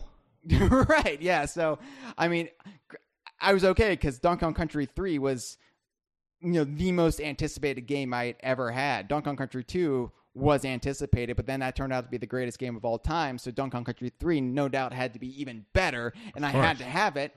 And where was it? And it was, okay, so it's going to be there Monday. Okay, wait, Monday comes and goes. Monday night arrives, and Toys R Us still doesn't have it. And I'm like apocalyptic. I'm having a shit fit. I am wanting to, as you said, shoot up a mall. So I tell my mom, I was like, look, we're going to have to cancel our reservation at Toys R Us. We're going to have to look around because I'm sure some other store has to have it. So we called Walmart, and this is before, I knew about Walmart's cheap, products that undercut, the American economy and how shitty they treat their employees. When you're a kid, Walmart is just this place where you can get stuff, And Chick-fil-A was just good chicken back then. So we called Walmart, and the guy in the electronics department said, "Oh yeah, we got it in." And I was like, "We'll be right there." So we drive into Walmart, and by the time we get there, they had run out. Son of a fuck. And I wanted to punch this old man in the face because he didn't know that I was Hyle Russell, future co-founder of DK Vine, and he had sold Donkey Kong Country 3 to somebody completely undeserving of its glory. I wanted to, but I didn't. Yeah. Because that would be lunacy. So I had to settle on getting it the day after when Toys R Us finally got their shipment, like a filthy peasant. Anyway, so I got it the next day, and better late than never. Yeah, but I just remember I never felt like that much helplessness in my life. Like, this is like such a first world overprivileged piece of shit problem to have that I got Donkey Kong Country 3 a day later than some other people in my neighborhood. But you can imagine how I felt. And that's why I'm so thankful games have like strict street dates now, because this way this kind of shit doesn't happen anymore.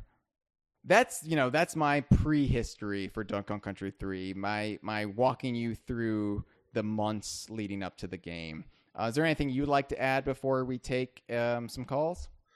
Only that, I wasn't present for the initial exact timing as you hype lead up. But seeing that cartridge with that weird baby on a raft, definitely planted a seed that later was sown, and that seed became Elian Gonzalez. Yes. Wait, what? For me, like I said, Donkey Kong Country 3, despite where we may or may not rank it in the pantheon of greatest Donkey Kong universe and rare games to this day, but at the time it was the most anticipated game of my young life. And it was a pleasure hearing about the ways it changed the way you view the world. Yeah. I put a lot of babies on rafts after this, but the cops never found them. The hype for this game was only surpassed, I think, finally by Donkey Kong 64. Unlike Donkey Kong 64, I think a lot of the hype was lived up to. Absolutely. To this, we're not going to be getting into our overall opinions of the game on this episode, but suffice to say, I want to ease a lot of the fans of the game who are probably nervous that we're going to give it a critical lashing like we did Donkey Kong 64 on its spotlight.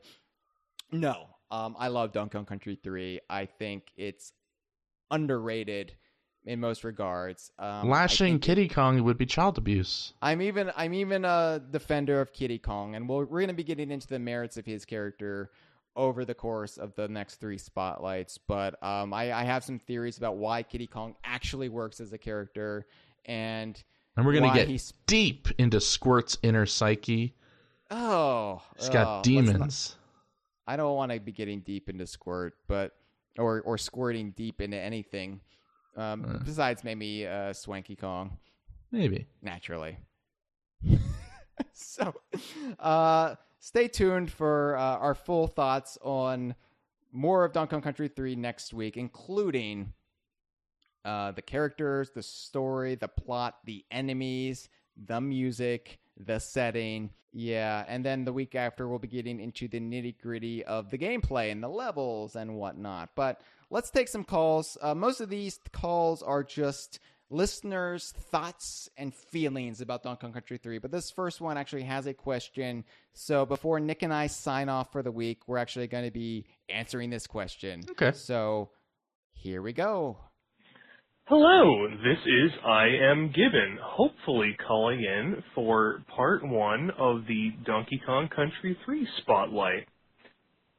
So, recently, or I guess semi-recently, in some of the chats and the forum and stuff, it has come up that Donkey Kong Country 3 doesn't actually relate its story of Donkey and Diddy going missing and Dixie going to look for them and Chaos being the new ruler of the Kremlings. None of that's related in-game. It's only in the manual. It barely even states it in the official player's guide. So, on that note, I was looking through the game to see if it does relate that anywhere other than the opening. And I played through a healthy amount of it, and it doesn't really get into it anywhere that I can really recall of any significance. But what it does do is the first thing that happens upon loading up a new file is Dixie auto-swims over to his shore and goes in to talk to Wrinkly, who says hi, welcomes you to the new area, and asks you to go look for the banana birds for her. So, my question, such as it is going from the perspective of a player who's ordered a cartridge off of eBay, or someone who's playing a virtual console release and doesn't know how to access the digital versions of manuals and stuff, that's the story for them. The story of Donkey Kong Country 3 for them is you're finding banana birds for Wrinkly Kong. How do you think that affects their view of the game as a whole, rather than, oh, we're going to go rescue Donkey and Diddy. They're missing. And the Kremlins have a new leader that we're all hyped about because we, bought it at launch and stuff, or whatever. We know the story. How do you think that affects their play of the game when the story is just, hey, new area to explore. Go find these weird banana birds for us. Yeah.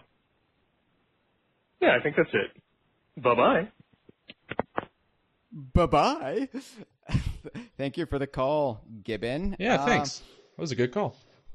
Yeah, and, this is something that I've actually seen on the DK Vine forum in the past, and other people have struggled with.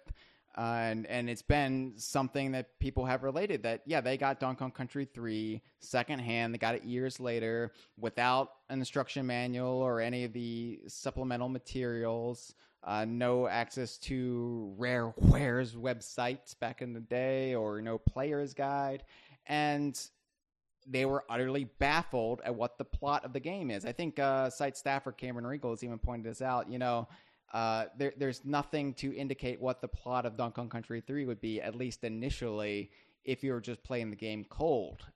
And you're right, there really isn't. There's only like subtle clues here or there. And of course, if you actually get to Chaos Core and beat Chaos and Baron K. Rulenstein, then you'll have some inkling of what the plot is when Donkey and Diddy hop out of Chaos. But until then, yeah, the whole idea of the Kremlings have a new ruler, its name's Chaos, the whole like surprise reveal of K. Rool, it would kind of fall flat because there's nothing in the game to suggest otherwise. Now in DKC 2, there's no cutscene showing DK getting kidnapped, right? Not in the original Super Nintendo version. No, so does Cranky mention it? There's that note that Captain K. Rool leaves in Pirate Panic, right in the cabin on the left. You go in. And of course, yeah. I just forgot what the actual wording was. What does it say? Yeah, he says, "I've kidnapped that fool Donkey Kong." Ha ha ha. You know. Oh, well, there you go. I guess that's So, usually they kind of use the room to the left mechanic to kind of explain the whole plot. Yeah, the bananas are gone. Yeah. Yeah, Donkey Kong Country did it without any dialogue, and I think that was kind of cool, brilliant in the way they conveyed that, because you just went to the left. Donkey Kong looks forlorn because his bananas aren't there. You know everything you need to know based on that sign and the way he reacts. Donkey Kong Country 3 did not have that. There's no room to the left. You talk to 3 characters before even getting to the first level. Now, couldn't you say that this was more of an embrace of maybe at that time even more old school game design? Because a lot of older games, the storyline was entirely in the manual. Yeah, that's true. But I think Donkey Kong Country 3 storyline was a little bit too complex. And for a game that had so much dialogue in comparison they could have explained it. Games, they could have explained it. Why didn't they, you think? Yeah, I don't know. It was an oversight. Wrinkly should have explained it. And Gibbon is dead right. All she talks about are banana birds. And I never really put that connection together. But yeah, to the uneducated gamer walking into DKC3 cold without any of the supplementary materials, the plot of the game might just be you got to find the banana birds. And really, that is what drives a lot of the interactions with the bears and finding the caves with the banana birds in them. Like the whole, like you might not even be thinking, oh, we've got to find where Donkey and Diddy are. Like that's not even an element. And them just crashing the game at the end of Chaos Core would be baffling to some people. So yeah, you're right. What awful game design. Let's call this whole Spotlight series off. No, I mean, I like Donkey Kong Country 3 in spite, warts and all, despite of its shortcomings. Yeah, that's why it's the Return of the Jedi for me. I don't care if it's flawed; it's my favorite. You know what? I don't have a problem with the Ewoks either. Nope. So that's a nice little preview of the discussions we'll be getting into next week. So thank you for the call, Gimmon. As for us, we are going to kick back and listen to these calls. These are just more general thoughts about the game. Thank you for joining us, and we will see you next week. Feel free to call the DK Vine hotline at 1-281-410-KONG, and if your thoughts haven't been played this episode, you would like to get them in, and if you have any questions you want us to answer about DKC3, feel free to call in with those as well. And we'll play those at the end of next week's Spotlight or the Spotlights after. Thank you. Have a good night. Hey guys, this is Lighthouse here from DK Vine. This is my first time calling on one of these. I haven't really looked at the Kongversation that much, but today's the 20th anniversary of DKC3 and therefore the DKC series on Super Nintendo. So I really had to do this and just go out of my way and just express my love for the game. Donkey Kong Country 3 is a game that will always have the most fondest, special, warmest place in my heart. You know, from co-directing a remix project on OC Remix for both the SNES and GBA soundtrack to playing through the game countless amounts of times to, you know, getting the Game Boy Advance remake on day one. I love DKC so much, and I love DKC3 so much. And actually, I just wanted to say, I recently did a Let's Play of the game. I went to my buddy's house and with his capture card, I played through the game. And I'm going to upload it, and I'm really excited about the prospect of just playing through all the DKCs and just doing Let's Plays for all of them. Yeah, I'm just kind of rambling. Yeah, but thanks a lot, guys. All right, bye. Hey guys, Angry Ancestor here. So yeah, Donkey Kong Country 3. I'm just a fetus compared to you people, so I never had a Super Nintendo or the original Country series, but I did have 1 and 2 for the Game Boy Advance.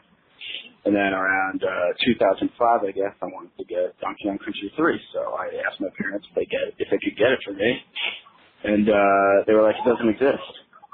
I was like, what the fuck? Get me the game. It does exist. And they were like, yo, there is no Donkey Kong Country 3 for the Game Boy Advance, you little fucking brat. So I was like, what? So I opened up Netscape, hopped on Yahoo or whatever, Googled it, and sure enough, there was only some shitty black and white version called Donkey Kong Land 3, and I was seriously considering getting that because that's how badly I wanted to play Donkey Kong Country 3. But it was pretty cool because I got to experience kind of like a pre-release thing. I remember spending a lot of time on like the website playing like shitty games or whatever. Like I said, I was using Netscape, so I couldn't even fucking play the game. So it was this one game where Brinkley Kong wanted you to like circle these zingers, and my cursor wouldn't work, and my blood pressure is spiking just talking about it. Anyways, Donkey Kong Country 3, beat the game like 50 times, mediocre. Hi, Hyle, and whoever you have on for whichever episode this gets played on. So this is Kara Kong. So Donkey Kong Country 3 it's a weird thing to celebrate. Not that it's not a great game. It's my second favorite of the Donkey Kong games, including Tropical Freeze. But it's the odd one out. It's for being the third game. It's kind of like the middle child. Which, being a middle child myself, I kind of I appreciated for that, oddballness of it. But it's good. I can see why people don't like it. It's very gimmicky. It's gimmicky, I guess. Coming off of that pirate theme, maybe not as happy for some people. They don't like, I don't know. But I like the theme. I like it. It kind of reminds me of summer camp, which I don't know if that's what they're intending, but yeah, it gives me like this weird summer camp feeling, like, oh, Dixie and Kitty are off having an adventure instead of going to camp, but kind of that feeling. I actually didn't get to play this game until a year after it was released, but I actually almost had it in my hands right when it was released because that's when we bought Donkey Kong Country 2 and we got the wrong game on accident. So for a good long while, I was like staring at that, like, I knew the box more than I knew the game itself because I like kind of memorized that box from that day that we were there. And I've always liked that box cover. It might be my favorite out of the three. I like the way that Funky's kind of like waving like, hey, back in his little shop, and you got like the fish enemies down at the bottom. I think it's a good cover. Question, I guess. So those little spider jumpy things, I guess they're baddies, but I don't know if I had this as like a weird thing I imagined as a kid or if it was actually in the instruction manual. But I always considered them to be not bad guys. They were just like kind of there, and they didn't really care about the Kongs either way. I was just wondering your guys' thoughts on that. Do you guys consider them Kremlings, or you guys just consider them neutral ground animal buddies? All right, thank you. Bye. Hello, Hyle, and whoever else is here today. It's Banjo-Kazooie 2000. Now, as you both know, today is the 20th anniversary of Donkey Kong Country 3, Dixie Kong's Double Trouble. Now, I personally got this game with barely any knowledge of it going in, getting my personal copy for $22.99 at a retro game store. Hopefully you don't misconstrue that as $2,000. It's $22.99. However, what spawned was an enjoyable and rewarding experience with some minute flaws that have put it below Donkey Kong Country 2 in my ranks of the better games of the trilogy. I'll have more conclusive thoughts for the final part of this epic Spotlight series, but now I must go. I'm working on a sort of birthday present for the game. I drew the Chewy Bosses for its 15th, and now, on this momentous occasion, I'm drawing all the Brothers Bear for its 20th. Bye for now, and of course, play it loud.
This is Dustin.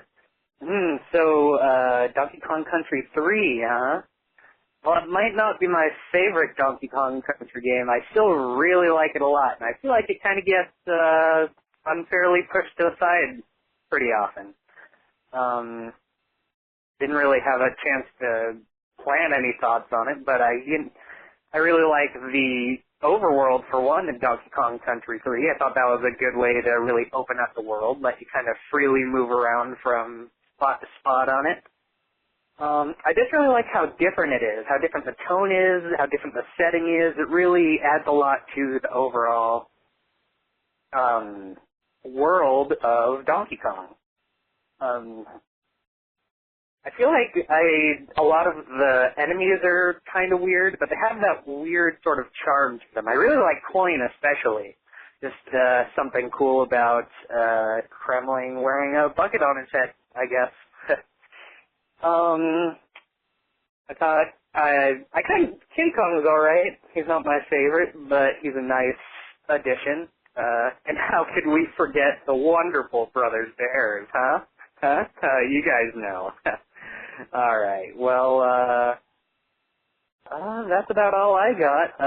Donkey Kong Country 3, fun, great, beautiful game. I especially love the coral stages, just those great colors. But yeah, great game, and I hope people continue to enjoy it. Hey, Chad. I have a confession to make.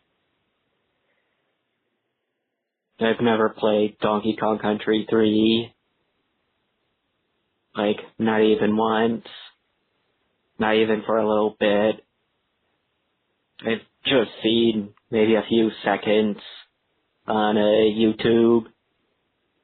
I know there's Dixie Kong, the Fat Baby Kong, the Brothers Bear, Princess Banana Birds, a robot with monkeys in them, and Mad Scientist K. Rool. Those are the essentials, right? Oh, and there's also, a snowman who's not Sir Slush.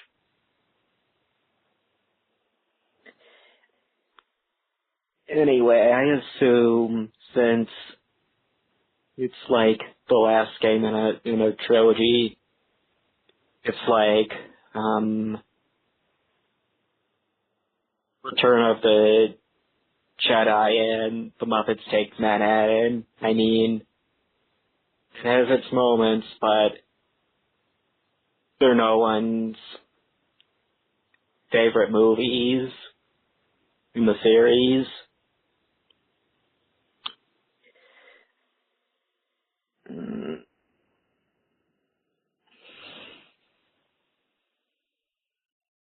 you know,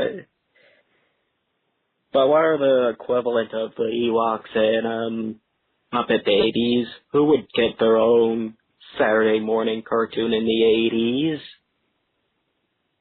That's all I really want to know. Also, did Diddy Kong ever change his name to Puff Daddy Kong? Or P. Diddy Kong? Or Sean Combs Kong?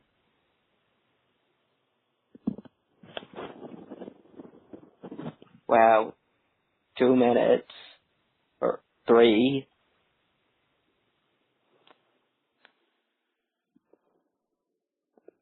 I still have...